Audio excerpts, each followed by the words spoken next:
Hello friends and students. आज हम आपके लिए सबक कोल का पास और उससे जुड़ी हुई कुछ अहम मालूमात लेकर आए हैं। तो दोस्तों चलिए सबक कोल का पास को पढ़ने के लिए और उससे जुड़ी हुई कुछ अहम मालूमात हासिल करने के लिए चलिए शुरू करते हैं हम आज का हमारा वीडियो। तो दोस्तों हमारे वीडियो को लाइक करना, चैनल को सब्सक्राइब करना और बेल आइकन दबाना ना भूलें। दोस्तों आज का हमारा सबक है कोल का पास।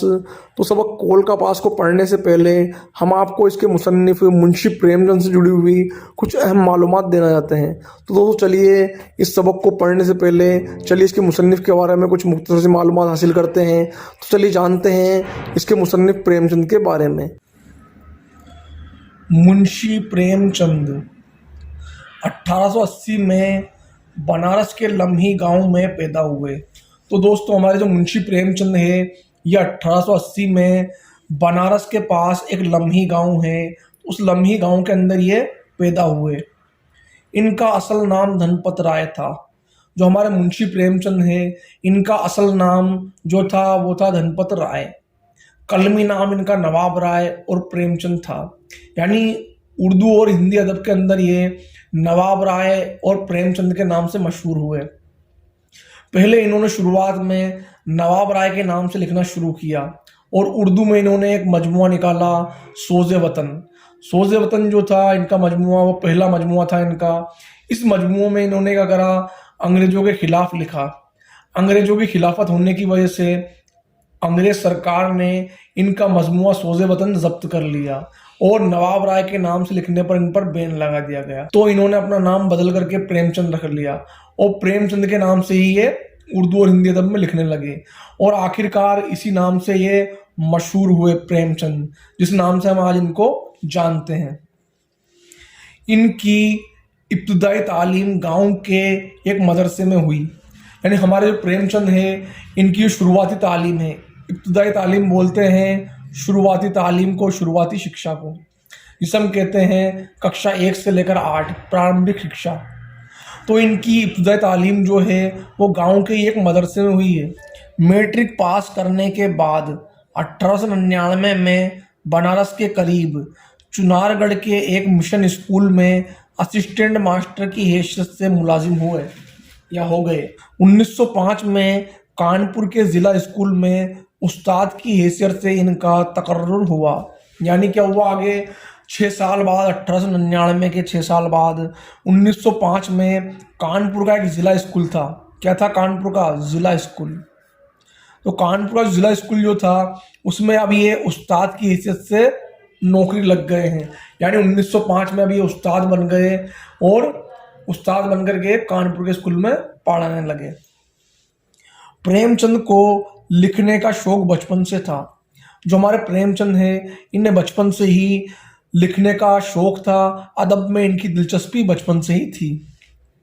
इन्होंने जिंदगी के दुख दर्द को करीब से देखा और महसूस किया। हमारे जो प्रेमचंद है इन्होंने जिंदगी के दुख दर्द को बहुत ही करीब से देखा है। बचपन में ही इनकी वालदा का इंतकाल हो गया था, यानी इनकी माँ का इंतकाल हो गया था और सौतेली माँ और सौतेले भाई बहनों के साथ ये रहते थे। बाद में थोड़े सालों बाद ही इनके वालिद का भी इंतकाल हो गया, इनके वालिद का इंतकाल हो गया और अपनी सौतेली माँ और उनके बच्चों और सबकी जिम्मेदारी प्रेमचंद पर आ पड़ी। तो इस तरीके से प्रेमचंद ने गरीबी मुफलिसी को बहुत ही करीब से देखा और महसूस किया था। यही वजह है कि ज़िंदगी के मसाइल उनकी तहरीरों का मौजू बन गए। मौजू कहते हैं टॉपिक को। तो इस तरीके से प्रेमचंद ने गरीबी और मुफलिसी को बचपन से देखा था। तो ज़िंदगी के जो मसाइल हैं जैसे गरीबी मुफलिसी है ये इनकी तहरीरों के टॉपिक बन गए, मौजू बन गए। उनकी ज़ुबान बहुत सादा और सलीस थी। प्रेमचंद जो हमारे हैं इनकी ज़ुबान बहुत ही सादा और सलीस थी, यानी बहुत ही आसान ज़ुबान में लिखा करते थे ताकि पढ़ने वालों को आसानी से समझ में आ जाए और उस पर ये असर करे। उनके बेशतर नोवेल, बेशतर होता है ज़्यादातर, नोवेल और अफसाने देहाती ज़िंदगी से ताल्लुक़ रखते हैं। यानी हमारे जो प्रेमचंद हैं इन्होंने देहाती ज़िंदगी की तस्वीर कशी की है। यानी इन्होंने देहात बोलते हैं गाँव को, तो इन्होंने गाँव की ज़िंदगी को अपनी तहरीरों में जगह दी। अपने नोवेल और अफसानों के अंदर देहात की तस्वीर कशी को अपना मौजू बनाया। प्रेमचंद ने तकरीबन 1 दर्जन नॉवेल और 300 से ज़्यादा अफसाने लिखे हैं। तो प्रेमचंद ने 1 दर्जन नॉवेल लिखे हैं। कितने? 1 दर्जन नॉवेल और 300 से ज़्यादा अफसाने। अब नॉवेल किसे कहते हैं? ऐसी तवील किस्सा कहानी जिसमें ज़िंदगी के अक्स को पेश किया गया हो। ये नॉवेल जो है ज़िंदगी का आईना होता है और इस कहानी के अंदर ज़िंदगी के किसी एक पहलू को पेश किया जाता है। प्रेमचंद ने 1 दर्जन से ज़्यादा नॉवेल लिखे हैं और 300 से ज़्यादा अफसाने लिखे हैं इन्होंने। तो अफसाना होता है शॉर्ट स्टोरी, मुख्तसर किस्सा या कहानी, जिसको पढ़ने में हमें आधा से 2 घंटे का वक्त लगता है। तो नॉवेल का ही छोटा रूप है अफसाना और अफसाने का ही तवील यानी बड़ा रूप है नॉवेल। इनका शुमार उर्दू के अहम तरीन नॉवेल और अफसाना निगारों में होता है। प्रेमचंद जो हैं ये बहुत ही अच्छे और बहुत ही आला दर्जे के अफसाना निगार और नॉवेल निगार हैं। प्रेमचंद को ही उर्दू का पहला अफसाना निगार कहा जाता है। इनका पहला अफसाना है दुनिया के सबसे अनमोल रत्न, जो प्रेमचंद ने लिखा है और उर्दू का पहला अफसाना ये कहलाता है। निर्मला, बेवा, मैदान अमल, बाजार हुस्न और गोदान इनके मशहूर नॉवेल हैं। किसके? प्रेमचंद के। और इनके अफसानवी मजमू के नाम हैं प्रेम 25, प्रेम 32, प्रेम 40, दूध की कीमत, वारदात। ये इनके अहम अफसानवी मजमूए हैं। अब बात करते हैं प्रेमचंद की वफ़ात की। तो 1936 में प्रेमचंद की वफ़ात हुई। तो दोस्तों ये है प्रेमचंद से जुड़ी हुई कुछ अहम मालूमात जो हमने आज हासिल की है। तो दोस्तों आइए पढ़ते हैं प्रेमचंद का सबक, कौल का पास। कौल का पास, कौल का पास बोलते हैं अपना वादा निभाने को, अपने वादा कशी को। अकबर बादशाह मुगलों का एक बहुत मशहूर बादशाह गुजरा है। आप सभी जानते हैं अकबर बादशाह को कि अकबर बादशाह मुगलों का तीसरा बादशाह था, यानी बाबर और हुमायूं के बाद तीसरे नंबर का। तो अकबर जो है ये अपनी कौमी यकजहती और भाईचारे के लिए मशहूर बादशाह था। उसने लड़ाइयाँ लड़कर हिंदुस्तान का बहुत सा हिस्सा फतेह कर लिया था। अकबर ने हिंदुस्तान में लड़ाइयाँ लड़ करके, जंग करके, कई बादशाहों को, राजाओं को हरा करके हिंदुस्तान के बेशतर ज़्यादातर हिस्से पर अपना सल्तनत को कायम कर लिया था। एक राजपुताना रह गया था। अब अकबर की सल्तनत से बाहर एक राजपुताना रह गया था। राजपुताना यानी राजस्थान। तो राजस्थान अब रह गया था। अकबर ने चाहा कि इसे भी फतेह कर ले और वहाँ भी सल्तनत करे। अकबर ने अब चाहा कि मैं राजपुताना पर भी क्या करूँ, फतेह पा लूँ, फतेह कर लूँ और यहाँ भी अपनी सल्तनत करूँ। ये इरादा करके राजपुताना पर फौज कशी की। अकबर ने ये इरादा करके कि अब मुझे राजपुताना भी फतेह कर लेना चाहिए, ये सोच करके उसने राजपुताना पर क्या करा, फौज कशी कर दी, अपनी फौज भेज दी, यानी चढ़ाई कर दी। राजपूत अपना मुल्क बचाने के लिए लड़े तो बहादुरी से, मगर आखिरकार उनके पांव उखड़ गए। यानी क्या हुआ, अकबर की फौज बहुत बड़ी फौज थी, अकबर बादशाह बहुत बड़ा बादशाह था मुगलों का। तो अकबर ने जब राजपुताना पर क्या करा, अपनी फौज कशी की, तो राजपूत जो थे उन्होंने अकबर का बड़ी बहादुरी से मुकाबला किया, लेकिन आखिरकार उनके पांव उखड़ गए क्योंकि अकबर की फौज बहुत बड़ी फौज थी। राजपूतों का एक सरदार राणा प्रताप सिंह अपने बाल बच्चों को लेकर किसी जंगल में जा छुपा। यानी बात कर रहे हैं राणा प्रताप की, जो कि मेवाड़ के राजा थे। तो राणा प्रताप ने क्या किया, जब अकबर ने मेवाड़ पर फौज कशी कर दी तो राणा प्रताप अपने बाल बच्चों को लेकर के, बीवी बच्चों को लेकर के जंगल में चले गए। यानी चित्तौड़ पर अब किसका कब्जा हो गया, मुगल बादशाह अकबर का। राजपूतों के एक सरदार का नाम रघुपत था। राजपूतों का एक सरदार रघुपत था, ये बड़ा बहादुर और जरी था। राजपूतों का सरदार जो है रघुपत सिंह, तो ये क्या है, बड़ा जरी है, ये बड़ा बहादुर सरदार है। इसने कुछ लोग अपनी फौज में दाखिल कर लिए थे। जो रघुपत सिंह है, इसने कुछ लोगों को इकट्ठा करके अपनी एक फौज बना ली थी। उनको साथ लेकर लड़ा करता था और उन लोगों को साथ में लेकर के ये मुगल सिपाहियों और मुगल फौज से लड़ा करता था। इसने बहादुरी में ऐसा नाम पैदा कर लिया था कि बड़े बड़े मुगल इसका नाम सुनकर घबरा जाते थे। यानी रघुपत सिंह जो है, इसने लड़ाइयाँ लड़ करके इतना खौफ अपना पैदा कर लिया है कि मुगल सिपाही जो हैं वो इसके खौफ से डरते हैं, घबराते हैं रघुपत सिंह के नाम से। अकबर के सिपाहियों ने बड़ी कोशिश की, यानी अकबर के सिपाहियों ने बड़ी कोशिश की कि किसी तरह उसको पकड़ लें, मगर वो एक जगह कब रहता था जो पकड़ा जा सके। अब रघुपत सिंह की बात चल रही है कि रघुपत सिंह जो है उसको पकड़ने के लिए मुगल सिपाहियों ने, अकबर के सिपाहियों ने बहुत कोशिश की, लेकिन वो पकड़ा नहीं जा सका क्योंकि इसका कोई ठिकाना था नहीं, ये कभी कहाँ रहता कभी कहाँ रहता, इसलिए इसको पकड़ा नहीं जा सका। रघुपत सिंह की एक बीवी थी और एक इकलौता बेटा था। अब जो राजपूतों का सरदार है रघुपत सिंह, जो क्या करता है, मुगल सिपाहियों से, मुगल फौजियों से लड़ाइयाँ लड़ा करता है, तो उसकी एक बीवी और एक इकलौता बेटा था।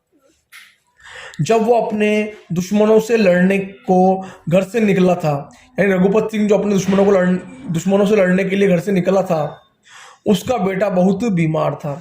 जब रघुपत सिंह मुगल फौजियों से लड़ने के लिए घर से निकल गया था, तब उसका बेटा, इकलौता बेटा, बीमार था। लेकिन उसने ना तो अपने बीमार बच्चे का ख्याल किया, ना बीवी का। रघुपत सिंह ने ना तो अपने बीमार बच्चे का ध्यान दिया, ना अपनी बीवी पर। मुगलों से लड़ने को घर से निकल खड़ा हुआ, यानी वो मुगलों से लड़ने के लिए घर से निकल पड़ा। हाँ, कभी कभी चोरी छुपे से किसी को घर भेज देता था और बीवी बच्चे की खबर मंगवा लिया करता था। एंड रघुपत सिंह जो है ये घर से निकल गया अपने बीमार बच्चे और बीवी को छोड़ करके। वो कभी कभी अपने घर पर ये किसी सिपाही को भेज करके खबर मंगवा लिया करता है कि बीवी बच्चे कैसे हैं।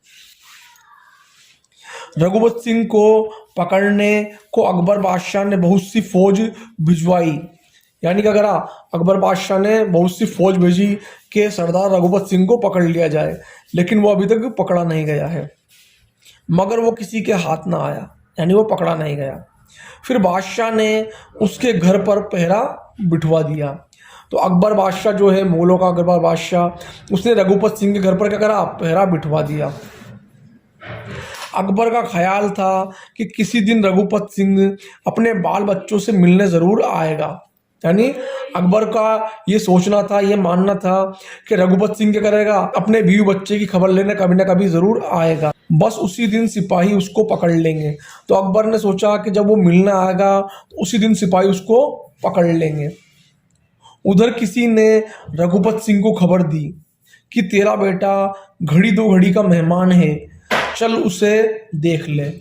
तो रघुपत सिंह जो है, इसको किसी से खबर मिली, किसी सिपाही से खबर मिली कि तुम्हारा बेटा बहुत ज़्यादा बीमार है और घड़ी दो घड़ी का मेहमान है, जाओ उसको मिल आओ। ये सुनकर रघुपत सिंह घबराया, यानी इस बात को सुनकर रघुपत सिंह घबरा गया कि उसका बच्चा, इकलौता बेटा, बहुत ज़्यादा बीमार है और घड़ी दो घड़ी का मेहमान है। सूरज डूब रहा था, जंगल में सफ़र करने का वक्त तो नहीं था, मगर रघुपत सिंह ने सोचा कि अगर मैंने ज़रा भी देर की तो शायद ही लड़के की सूरत भी ना देख सकूं।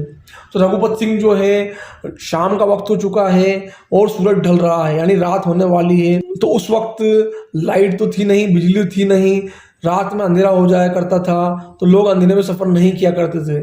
मगर रघुपत सिंह ने सोचा कि अगर माना मैंने ज़रा भी देर की तो मैं अपने बच्चे की, अपने इकलौते बेटे की सूरत कभी नहीं देख पाऊंगा, इसलिए उसने रात में ही जाने का फैसला कर लिया। उसी वक्त चलना चाहिए, रघुपत सिंह उसी वक्त चलने को तैयार हो गया। अब क्या हुआ, रघुपत सिंह रात को ही निकल पड़ा अपने बेटे से मिलने के लिए। कहाँ, घर की तरफ। जब रघुपत सिंह घर पहुंचा तो दरवाजे पर अकबर बादशाह के सिपाहियों में से एक पहरेदार ने कहा, बादशाह का हुक्म है कि तुम जहां मिलो पकड़ लिए जाओ। तो अब क्या हुआ, रघुपत सिंह पहुंच गया है अपने घर के दरवाजे के यहाँ। अकबर बादशाह का एक सिपाही पहरा दे रहा है। उस पहरेदार ने रघुपत को देखकर कहा कि बादशाह का हुक्म है कि तुम जहां दिखो तुम्हें पकड़ लिया जाए।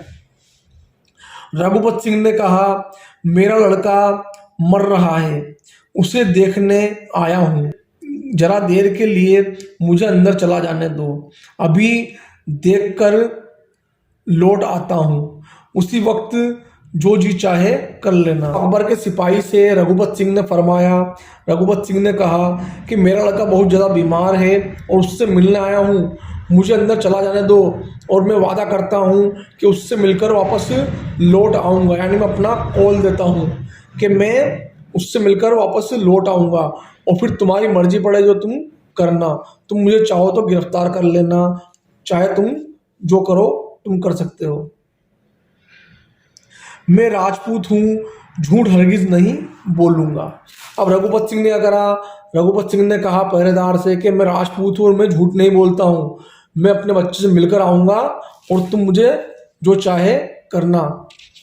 उस पहरे वाले सिपाही ने कहा देख आओ, यानी उस पहरे वाले सिपाही ने कहा कि तुम वादा कर रहे हो तो जाओ देख आओ।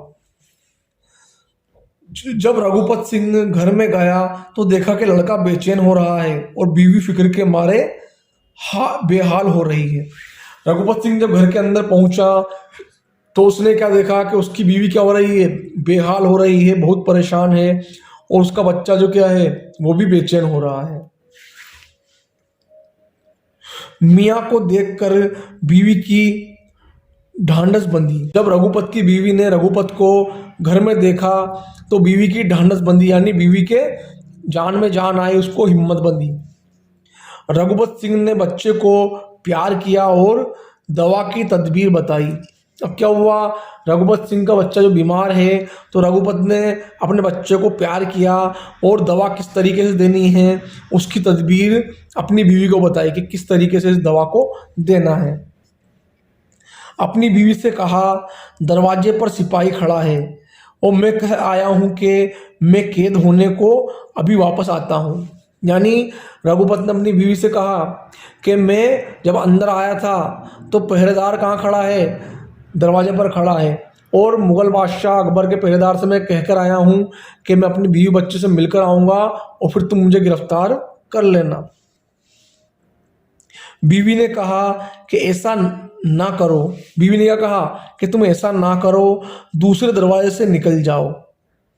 यानी रघुपत की बीवी रघुपत से कह रही है कि तुम ऐसा ना करो, तुम गिरफ्तार मत हो, तुम दूसरे दरवाजे से निकल जाओ, जो इसके घर के पीछे का दरवाजा है उससे। रघुपत ने कहा यह मुझसे हरगिज नहीं हो सकता, मैं कॉल दे चुका हूँ। रघुपत ने अपनी बीवी से कहा कि मैं राजपूत हूँ और मैंने क्या करा है, उस सिपाही को कॉल दे दिया है, तो मुझसे हरगिज ना होगा कि मैं दूसरे दरवाजे से निकलकर भाग जाऊं। अब आगे क्या होता है, उसके खिलाफ नहीं कर सकता, यानी मैंने जो कॉल दिया उसके खिलाफ मैं अब नहीं कर सकता। ये कहकर दरवाजे पर आया। एंड रघुपत क्या हुआ, ये बात कहकर अपनी बीवी से कहाँ गया, दरवाजे पर आ गया और सिपाही से कहने लगा लो मैं आ गया, अब मुझे पकड़ कर जहाँ चाहो ले चलो। अब रघुपत सिंह अपनी बीवी और बच्चों से मिलकर दरवाजे के बाहर आ गया है और सिपाही से कह रहा है कि मुझे तुम चाहो जहाँ ले चलो और मैं तुम्हारे लिए गिरफ्तार होने के लिए आ गया हूँ। सिपाही ने कहा तुम्हें पकड़ने को मेरा जी नहीं चाहता, तुम भाग जाओ। उस सिपाही ने, उस पहरेदार ने कहा कि तुम्हें पकड़ने का जी मेरा नहीं चाहता है और तुम चाहो तो भाग जाओ। रघुपत ने कहा बहुत बेहतर, तुमने इस वक्त मेरी मदद की है, जब तुम पर बुरा वक्त आएगा तो मैं भी तुम्हारी मदद करूंगा। तो रघुपत ने क्या करा, पहरेदार से कहा कि तुमने ज़रूरत के वक्त मेरी मदद की है और जब तुम्हारी मदद का वक्त आएगा तो मैं भी तुम्हारी मदद ज़रूर करूंगा। ये कहकर रघुपत आगे बढ़ा और गायब हो गया। यानी ये बात रघुपत ने उस पहरेदार से कही और वो जंगल में जा निकला।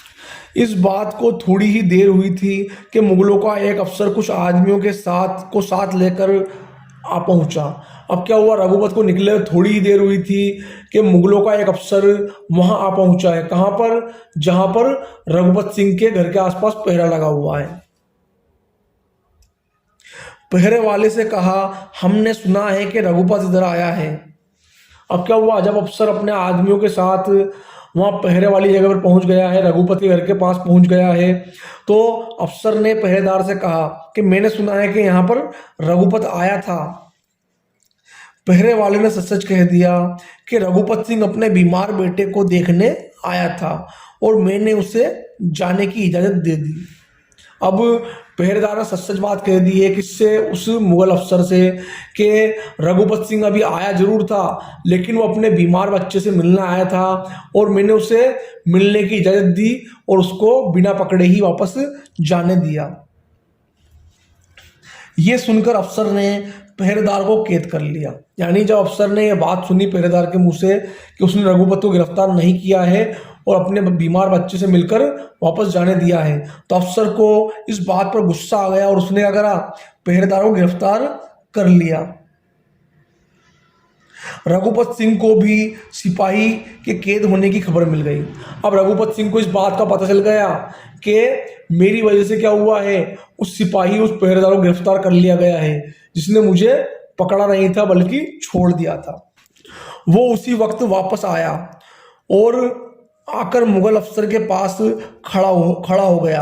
यानी क्या हुआ कि जब यह बात रघुपत ने सुनी कि उस सिपाही को गिरफ्तार कर लिया गया है तो तुरंत क्या हुआ, रघुपत वापस वहां आया और उस अफसर के सामने आकर के वो खड़ा हो गया है और कहा कि मैं रघुपत हूँ, मैं वापस आ गया हूँ, मुझे पकड़ लो और इस बेगुनाह कैदी को छोड़ दो।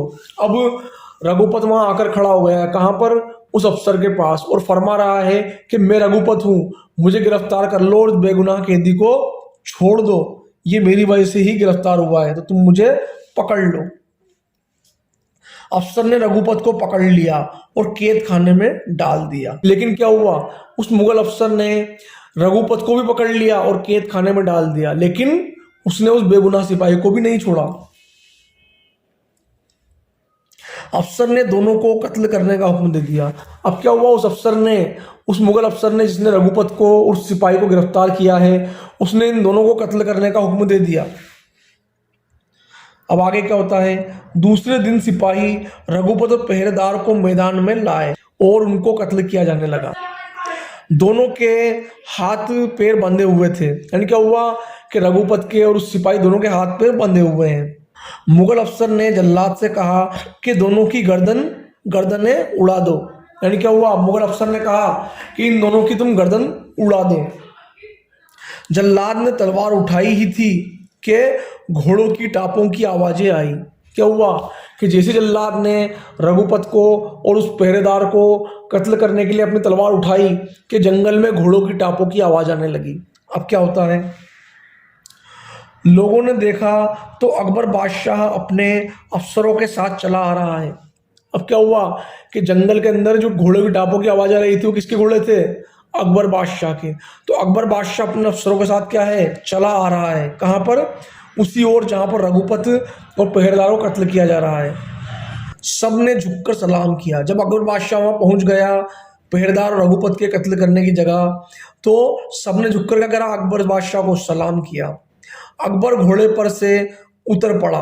क्या हुआ, अकबर बादशाह जो है वो घोड़े पर से उतरा और कहने लगा कि रघुपत की गिरफ्तारी का पूरा हाल मुझको मालूम हो चुका है। यानी अकबर बादशाह ने कहा कि रघुपत सिंह गिरफ्तार हो गया है, उसकी गिरफ्तारी का पूरा राज मुझे मालूम हो गया है। फिर अकबर ने पहरेदार से कहा कि हर भले आदमी का दिल दूसरे का दुख देखकर पिघल जाता है।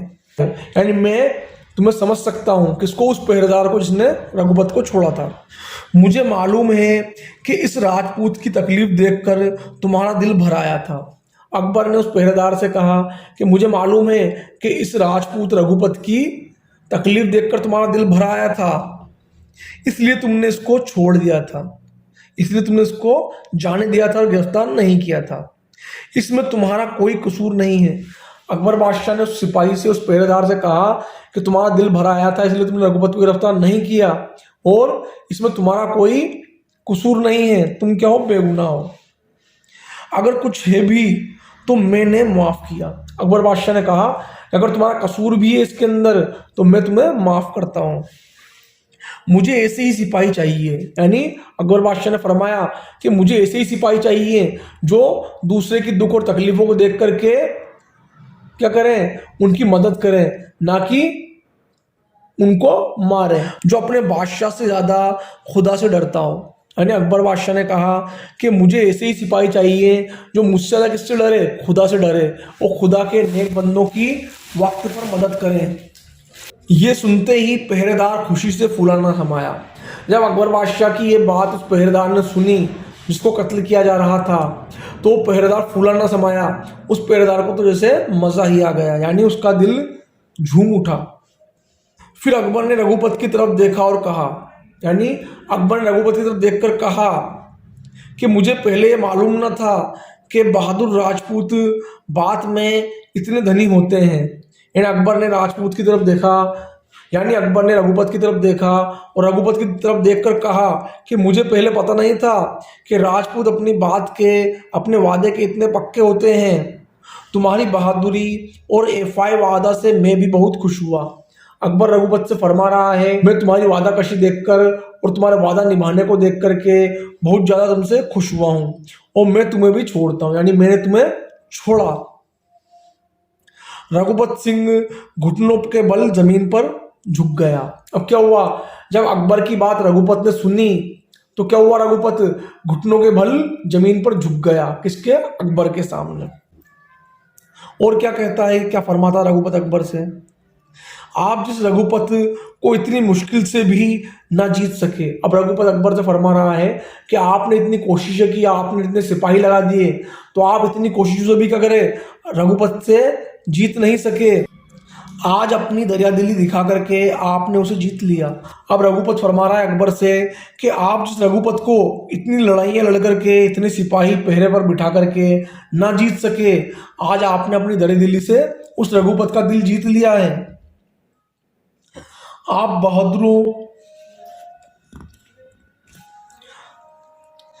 बहादुरों की वक़्त करना जानते हैं। रघुपत ने अकबर से कहा कि आपने मेरा दिल जीत लिया है और आप बहादुरों की वक़्त करना जानते हैं, यानी आप बहादुरों की कद्र करना जानते हैं। वक़्त यानी कद्र करना जानते हैं।